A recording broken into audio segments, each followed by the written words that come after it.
Hello everyone, this is শান। আজকে আমরা ব্লিচের brand new এপিসোডকে explain করতে যাচ্ছি।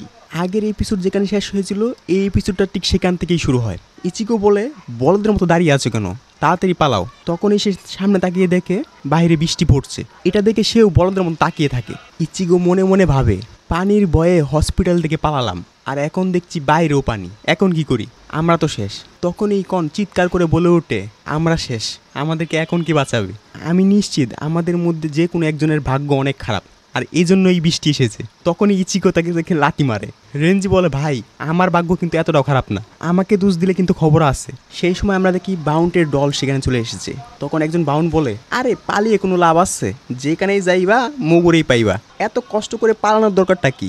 আমাদের সাথে চুপচাপ চলে আসো, এমনভাবে মারবো ব্যথাও পাবো না। তখন আরেকজন বাউন্ট বলে, এই জন্যই বলছিলাম পানি থেকে পালায় লাভ নাই, তোমরা যে জায়গায় যাইবা পানি পাইবাই। বৃষ্টির কারণে বাউন্টের দল অনেক বেশি পাওয়ারফুল হয়ে যায়, আর এটা দেখে ইচিগোরা ভাবে তারা মনে হয় শেষ। তারা হসপিটালের ভিতরেই জিততে পারছিল না, এখন বাইরে বৃষ্টির মধ্যে কীভাবে জিতবে? চারদিকে শুধু পানি আর পানি। তখন ইচিগো বলে, ওই বডি বিল্ডার, ওই কুঞ্চিরে ল আর এখান থেকে পালা। আই রেঞ্জি আর রুকিয়া মিল্লা ওই বাউন্ডটা আটকাই। হসপিটালের ভিতরে আটকাইছি, এখনও আটকামো, কারণ আমি মেন ক্যারেক্টার। তো কোনো থার্ড রেট ভিলেনের আমার সামনে কোনো খাওয়া নাই, যা তোরা জোকার পালা। এটা বলে ইচিগো বাউন্ডের উপর হামলা করে দেয়, কিন্তু দল বেশি পাওয়ারফুল। দলটা ইচিগো, রেঞ্জি আর রুকিয়াকে পানির ভিতর ক্যাপচার করে ফেলে। এটা দেখে ইচিগো বলে, ওই আমি মেন ক্যারেক্টার, তোর সাহস তো কম বড় না, তুই মেন ক্যারেক্টারের উপর হামলা করলি। ইচিগো, রেঞ্জি আর রুকিয়া পুরোপুরি ধরা খেয়ে গেছে। চাঁদ বলে, আমাদের যেভাবেই হোক ইচিগোকে হেল্প করতে হবে, এখন আর পালানোর সময় নেই। চাঁদ আর ওরিহিমি ইচিগোকে হেল্প করতে যাবে। ইচিগো বলে, ওই আমি মেন ক্যারেক্টার, আমার তোদের মতো ওই সাইড ক্যারেক্টারের হেল্প লাগবো না, তোরা সাইড ক্যারেক্টার, তোরা পালা। এটা শোনার পর চাঁদ আর কি করবে, সে ওরিহিমি আর ইশিদাকে নিয়ে পালায়। সিন শিফট হয়, আমরা দেখি একটা শপের সামনে সোমা দাঁড়িয়ে আছে। সে একটা পুতুলকে দেখছিল। সেই সময় সেখানে রিও চলে আসে। রিও বলে, মাস্টার কারিয়া তোমার জন্য চিন্তা করছে, আমার মনে হয় তোমার তার কাছে ফিরে যাওয়া উচিত। সোমা বলে, আমি কারো অর্ডার ফলো করি না। রিও বলে, আর যদি সেই অর্ডারটা তোমার ভালোবাসার মানুষটাই তোমাকে দেয়, তখনও কি তুমি না বলবে? সেই সময় সোমা বলে, ভালোবাসা সময়ের সাথে পুরানো হয়ে যায়, পুরাতন ভালোবাসায় সে আগের মতো জোর থাকে না।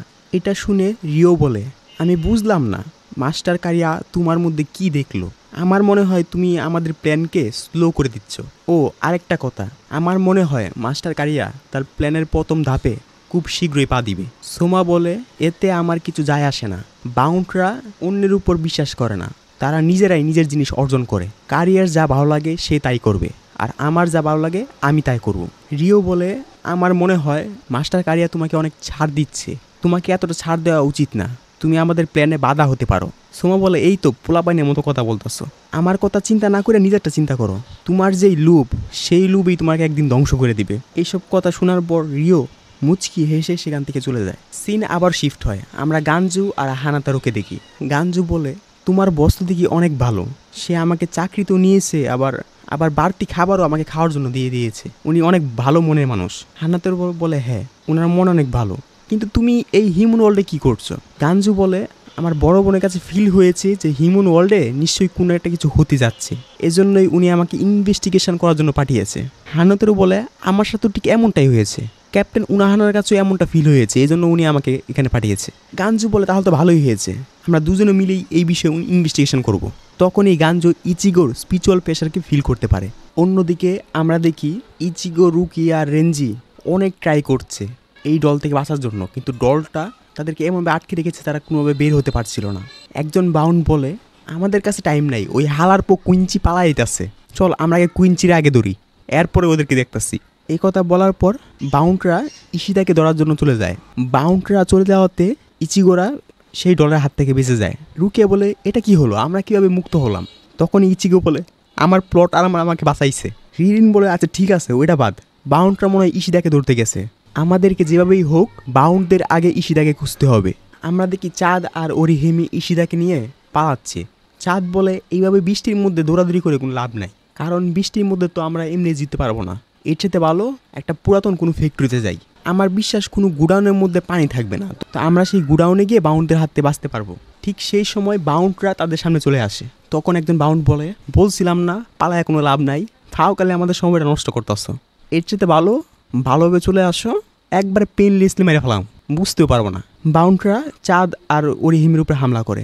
অরিহিম আর চাঁদ মিলে তাদের সাথে লড়ার চেষ্টা করে, কিন্তু তারা কোনোভাবে জিততে পারতেছিল না। তারা বাউন্ডের দলকে ডিস্ট্রয় করে, কিন্তু দলটা আবারও আগের মতো হয়ে যায়। সেই সময় আরেকজন বাউন্ড বলে, আমাদের কাছে অনেক সুযোগ আছে তোমাদেরকে হারানোর মতো, কিন্তু তোমাদের কাছে সেটা নাই। চাঁদ আর অরিহিমি মিলে ওই বাউন্ডদের দলের সাথে ফাইট করার অনেক চেষ্টা করতেছিল। আমরা তো সবাই জানি চাঁদ কিন্তু অনেক পাওয়ারফুল, সিরিয়াসলি, হ্যাঁ, মানে চাঁদ কিন্তু অনেক পাওয়ারফুল। ইচিগোর মতো না, কিন্তু সে কিন্তু মানে স্ট্রেংথের দিক থেকে অনেক বেশি পাওয়ারফুল। তো চাঁদের অনেক হামলা করার পর তার একটা হামলা একটা বাউন্ডের গায়ে গিয়ে লাগে। দুই বাউন্ড কিন্তু এক জায়গায় ছিল, কিন্তু চাঁদের হামলার জন্য একটা বাউন্ড আরেকটা বাউন্ডের থেকে আলাদা হয়ে যায়, আর তাদের আলাদা হওয়ার কারণে সেই ডয়েলটা গায়েব হয়ে যায়। এই সুযোগে চাঁদ আর অরিহিমি ইশিদাকে নিয়ে পালায়। বাউন্ড বলে, আমরা কোনোভাবেই আলাদা হতে পারবো না। চাঁদ আর অরিহিমি পালানোর সময় এই কথাটা শুনে ফেলে। অন্যদিকে ইচিগোরাও চাঁদের স্পিরিচুয়াল প্রেশার ফিল করে সেদিকে আসছিল। ইচিগো বলে যে আমরা যখন ফাইট করেছি শুরু থেকেই দেখছি ওই দুইজন বাউন্ড একসাথেই থাকে, মানে তারা কখনো আলাদা হয়ে হামলা করে না। আমার মনে হয় বলতে কি, আমার প্লট আর্মার আমাকে বলতেছে ওদেরকে আলাদা করলেই মনে হয় আমরা জিতে যাবো। রুকিয়া বলে, তোমার প্লট আর্মার বলতেছে, তাহলে তো ঠিকই হইব, চলো এটাই করি। অন্যদিকে আমরা দেখি একজন মানুষ বৃষ্টিতে ভিজে একটা বাড়িতে এসেছে, সেখানে আরেকজন বসে বই পড়ছিল। তো সেই মানুষটা বাড়িতে এসে বলে, কোগা, এই অন্ধকারে কি করছো? তোমার কি মাথা নষ্ট? অন্ধকারে কি বই পড়া যায়? যে লোকটা চেয়ারে বসেছিল তার নাম হচ্ছে কোগা। তো কোগা বলে, সমস্যা নাই, আমরা তো নর্মাল মানুষ না যে আমাদেরকে অন্ধকারে বই পড়তে সমস্যা হবে। অন্ধকার হোক আর সূর্যের আলো হোক, আমার জন্য কোনো সমস্যাই হয় না। আচ্ছা, এই কথা বাদ দাও, বৃষ্টিতে ভিজে তোমার অবস্থা খারাপ হয়েছে, তোমার জন্য কি এক কাপ চা বানাবো? সেই লোকটা বলে, দরকার নেই, বাকিরা কোথায়? কোগা বলে, এখন পর্যন্ত তুমি এখানে এসেছো, আর কেউ আসেনি। অন্যদিকে আমরা দেখি চাঁদ ইশিদাকে নিয়ে একটা পুরাতন ফ্যাক্টরিতে চলে এসেছে, কিন্তু সেই ফ্যাক্টরিতেও বৃষ্টির পানি পড়ছিল। তখন সোবা বলে, তোমার কি মাথা নষ্ট? এখানেও পানি পড়ছে। চাঁদ বলে, বাইরে বৃষ্টি থেকে তো ভালোই হলো, এখানে শুকনো জায়গাতে তো ফাইট করতে পারবো। আমরা দেখি ইশিদের অবস্থা অনেক খারাপ হয়ে গেছে। তারপরও ইশিদা বলে, আমাকে রেখে তোমরা এখান থেকে চলে যাও, আমার জন্য কেন তোমরা নিজেদের জীবন বিপদে ফেলবে? আমি তোমাদের কেউই হই না, আমাকে এখানে রেখে চলে যাও। আর ঠিক সেই সময় বাউন্ডরা সেখানে চলে আসে। বাউন্ডরা হামলা করে ইশিদাকে ধরে ফেলে। চাঁদ যায় ইশিদাকে হেল্প করতে। তখন বাউন্ডরা বলে, তোমাদের কি চোখ নাই? দেখছো না আমি এই কুইন্সিকে হস্টেজ বানিয়ে নিয়েছি, এখন যদি আমাদের উপর হামলা করো তাহলে এই কুইন্সিকে আমরা মেরে ফেলবো। সেই সময় সেখানে ইচিগো চলে আসে। ইচিগো বলে, আমার ফ্রেন্ড ইশিদাকে ছেড়ে দাও, আমি হচ্ছি ব্লিচের মেইন ক্যারেক্টার, আমি রেগে গেলে কিন্তু খারাপ হইব। এটা শুনে বাউন্ডটা রেগে যায়। বাউন্ড বলে, তুই কি বলদ নাকি? কখন থেকে মেইন ক্যারেক্টার লাগাইছস? কই নিজের জীবন বাঁচায় পালাবি না, উল্টার আমাদের পিছন ছাতাছস না। দাঁড়া, এখন দেখতাছি আমাদের দলের মেইন অ্যাবিলিটি তোদেরকে দেখাইতে হইব। এটা বলে বাউন্ডদের দল তাদের উপর আবার হামলা করে। ইচিগো পানিকে কাটার চেষ্টা করে, কিন্তু পানিগুলো আবার আগের মতো হয়ে ইচিগোর মুখের উপর হামলা করে। শুধু ইচিগোর না, এবার পানি সবার উপর হামলা করে আর সবার মুখের ভিতর চলে যায়। ইচিগোরা সবাই মাটিতে পড়ে যায়, তারা কোনোভাবেই লড়াচড়া করতে পারছিল না, এমনকি তারা শ্বাসও নিতে পারছিল না। ইচিগোরা বুঝতে পারছিল না তাদের সাথে কি হচ্ছে। সেই সময় বাউন্ডগুলা হেসে হেসে বলে, সবার শরীরের ভিতরে 70 ভাগ পানি, আমাদের দলের এবিলিটি হচ্ছে পানিকে কন্ট্রোল করা। তোমাদের শরীরের ভিতরে যে পানিটা আছে আমরা সেটাকেও কন্ট্রোল করতে পারি, আর এজন্যই বলেছিলাম জীবন বাঁচিয়ে পালাও। এখন আমাদের দল তোমাদের শরীরকে ভিতর থেকে ছিঁড়ে বের হয়ে আসবে। ইচিগোরা ভাবছিল তাদের জন্য সবকিছু ওভার, শেষ। সেই সময় যে মড সোলরা ছিল তারা কি করে, ওই বাউন্ডদেরকে টেলিপোর্টেশন টেকনিক ইউজ করে দুজনকে আলাদা করে ফেলে। তারা আলাদা হওয়ার কারণে বাউন্ডদের উপর তাদের কন্ট্রোল সরে যায় আর ইচিগোরাও বেঁচে যায়। ইচিগো মনে মনে বলে, আমার প্লট আর্মার আমার এখনও বাঁচাইছে। বাউন্ড দুজন আলাদা হওয়াতে একজন বাউন্ড সেখানে অজ্ঞান হয়ে যায়। ওরা যেই বাউন্ডটাকে কন্ট্রোল করে তারা আলাদাভাবে কন্ট্রোল করতে পারে না, কিন্তু তারা দুজন আলাদা হওয়ার পরেও সেই বাউন্ডটা ওই দলটাকে কন্ট্রোল করার চেষ্টা করছিল, আর এই জন্যই সম্ভবত স্টেজের জন্য সে অজ্ঞান হয়ে গেছে। এই জন্য ওই বাউন্ডটা দৌড়ে আরেকটা বাউন্ডের কাছে চলে আসে। কাছে আসার কারণে সে ওই দলটাকে কন্ট্রোল করতে পারছিল। সেই বাউন্ডটা তাদের উপর আবার হামলা করতে শুরু করে। ইচিগো মনে মনে ভাবে, এইবার মনে হয় আমি শেষ, আমার প্লোটারমার কাজ করা বদ্ধ করে দিছে, এখন আমি কি করি? তখন এই সেখানে এন্ট্রি হয় গাঞ্জু আর হানাতারুর। গাঞ্জু বলে, তোমরা পারতাছো না, কি লাগবো? ফায়ার পাওয়ার, আমাদের শিবা ক্ল্যানের স্পেশালিটি হচ্ছে ফায়ার পাওয়ার। গাঞ্জু কি করে, এই দলের উপর একটা বোমা মারে, আর সেই বোমাটা ব্লাস্ট হয়, লিটারালি অনেক বড় ব্লাস্ট হয়, আবার একটা দুইটা না, বারবার ব্লাস্ট হয়। এই ব্লাস্টের কারণে বাউন্ডদের দল সম্পূর্ণ পুড়ে যায়। এটা দেখে তো ইচিগো শক, তোমরা করতে গেলে, তার চাইতে বড় কথা এই নিমির মেইন ক্যারেক্টার আমি, তুমি কে ওদেরকে মারার? তখন আমরা দেখি ওই দুজন বাউন্ডও আস্তে আস্তে মারা যায়। এই কারণটা হচ্ছে কি, ওদের সোলের সাথে ওদের ডলের কানেকশান ছিল। ওদের ডল ধ্বংস হওয়ার কারণে ওদের সোলও ধ্বংস হয়ে যায়। তখন তাদের খেয়াল হয় ইশিদা সেখানে নেই। আসলে তারা যাকে রক্ষা করার জন্য ফাইট করছে সেই সেখানে নেই। সবাই ভাবে ইশিদা আবার কোথায় গেল। আমরা দেখি ইশিদা সেখান থেকে পালিয়ে অন্য জায়গায় চলে যাচ্ছে। সিন শিফট হয়, আমরা সেই বাড়ির সিন দেখতে পাই। এখন সেই বাড়ির ভিতরে জিন কারিয়াও আসে, আর আমরা দেখি সেই বাড়ির ভিতরে অনেকগুলা বাউন্ড আছে। কারিয়ার ইউকে জিজ্ঞাসা করে যাদেরকে আমি পাঠিয়েছিলাম ওই কুইঞ্চিকে ধরার জন্য তারা কোথায়।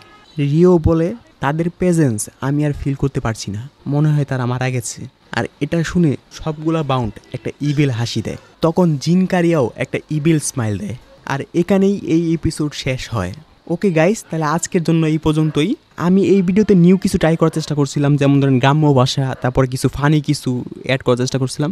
আপনাদের কাছে খারাপ লাগলে আমাকে বললেন, যেহেতু নতুন নতুন ট্রাই করতেছি তাহলে একটু খারাপ হতেই পারে। আশা করি আস্তে আস্তে ভালো লাগবে। যারা এখনও চ্যানেলটাকে সাবস্ক্রাইব করেন নাই প্লিজ সাবস্ক্রাইব করুন, কারণ আপনাদের সাপোর্ট ছাড়া কিন্তু আমরা চলতে পারতাছি না। আমাদের চ্যানেলটার অবস্থা অনেক খারাপ। তাহলে এই পর্যন্তই, দেখা হবে পরবর্তী ভিডিওতে। সেই পর্যন্ত ভালো থাকুন।